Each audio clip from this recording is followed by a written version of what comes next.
Letter E.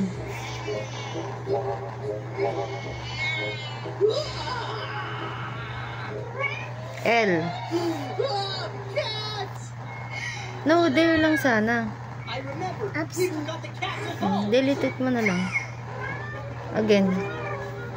Like this also, it's, you have many space. Here. Let's go. Okay. Again.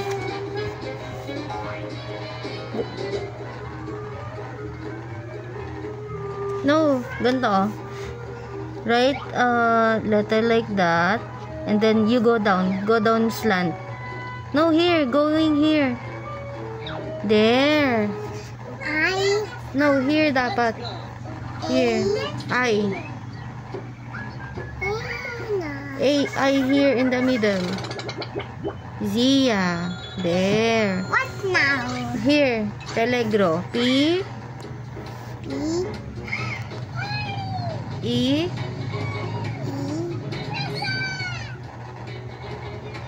L. How can I draw L? Straight line. Going down. Up, down. Down. L. There. Sleeping line. There. And then letter E again. Letter G.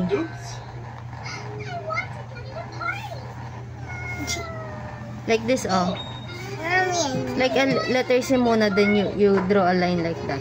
Letter C, and then straight line here. There, ang galing mo!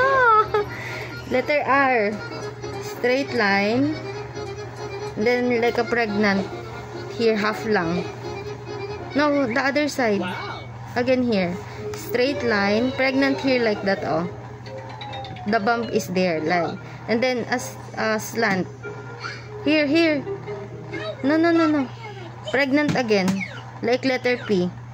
Right, letter P. And then the line is going there. Connect here, Connect here, slant. Going to the... No, here. Dapat here. Like that, Let's like that now. I will show you. Let me show you. No, I did that. Okay. And then O. But when you write, always start at the left. Going right, like that. Do it again. Zia. JD nga your whole name. J. Don't do it. I will do it now. Okay. J.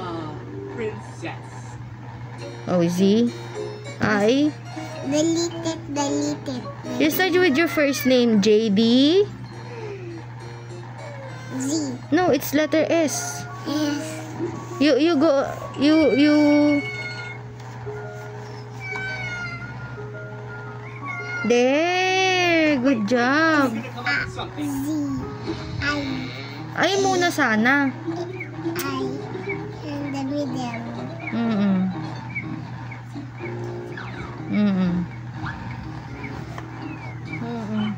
Mommy, I'm gonna write G. C. I found Then something. G. They're moms. C deleted. No. X.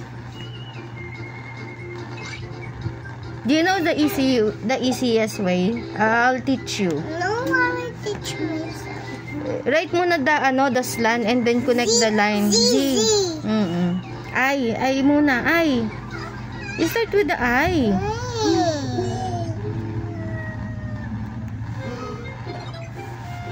Peligro. P. Pregnant. Letter P. Yan. Like that na lang. Yes. E.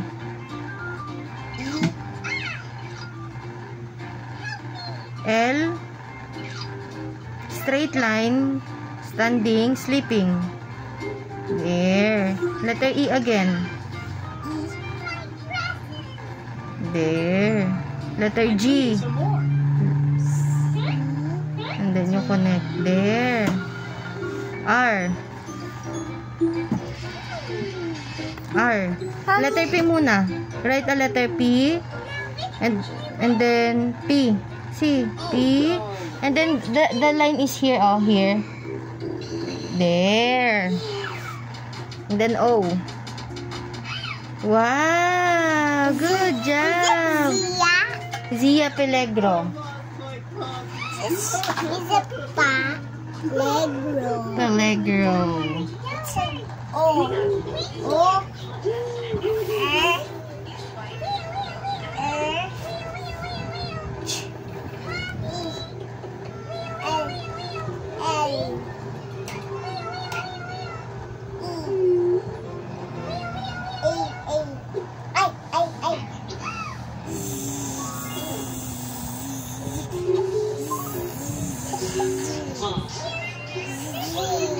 Yes. I have to write on the t-shirt. Well, it's up to you.